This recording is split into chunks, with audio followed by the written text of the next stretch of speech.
more on what all of this means, we're bringing in NewsNation national security contributor, former FBI special agent and CIA officer Tracy Walder. Tracy, always good to see you. Thanks for joining us on this.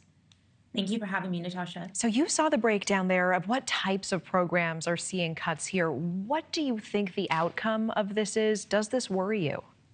So the biggest cut that I'm seeing are really two programs. I tried to look through the list. It's quite extensive, but the theme that I saw across it was really these community policing programs. And that's really what they were talking about in terms of why things were working in Chicago, New York, cities with over 1 million people. That is putting people from these communities into the communities and working alongside police officers to stop violent crime. Clearly, it's working in these communities. And so I do have an issue with just completely cutting these programs because it sounds like in these larger cities, they are absolutely working. Yeah, so when we're talking about community policing, the broken window theory, grassroots organizations, people still seeing high number of homicides and shootings year after year in places like Chicago, and the Trump administration argues these programs simply are not working.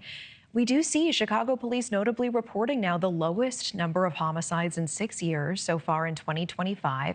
And they say in part this is due to those grassroots efforts, to the programs that receive federal funding. What is your response to the Trump administration's stance here?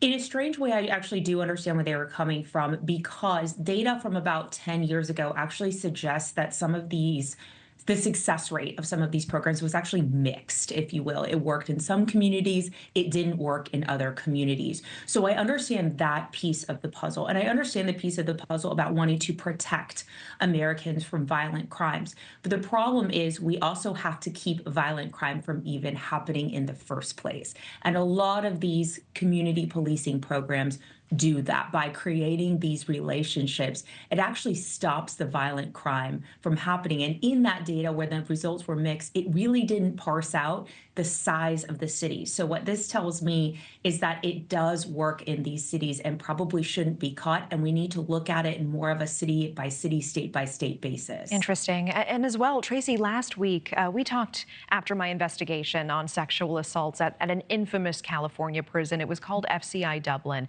It was known as the Rape Club, and programs supporting the Prison Rape Elimination Act, or PREA. That is just one of the programs that is losing funding. What do you make of that on the heels of our investigation?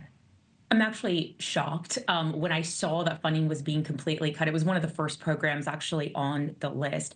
Given the reporting that you did, it is very shocking. And given the settlement, quite frankly, the largest in the Bureau of Prisons history, I am shocked that the administration would be okay with completely eliminating this program because that's really what it's doing.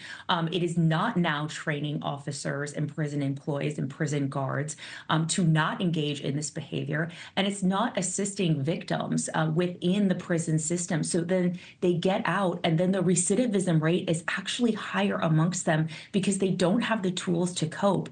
And then this just continues this vicious cycle. Yeah, the former female inmates we spoke with, the survivors, say the abuse was not unique at this specific California prison. They say it is everywhere in facilities across the country. And in fact, community organizers say after that prison was shut down, there is rampant retaliation in the women's new prisons that they've been sent to. The rapes are continuing there. What does this cut to PREA likely mean for this systemic issue? I mean, I hate to be so blunt, but what it means is that it is going to continue. It is giving these prisons that these women are being transferred to basically a right or a free pass to continue engaging in this behavior with no check whatsoever to it. And it's quite frankly, it's horrifying. Okay. Tracy Walder, really appreciate it. Thank you so much. Thank you for watching. Subscribe below and download our NewsNation app right now on your phone, and you will get fact-based, unbiased news for all Americans.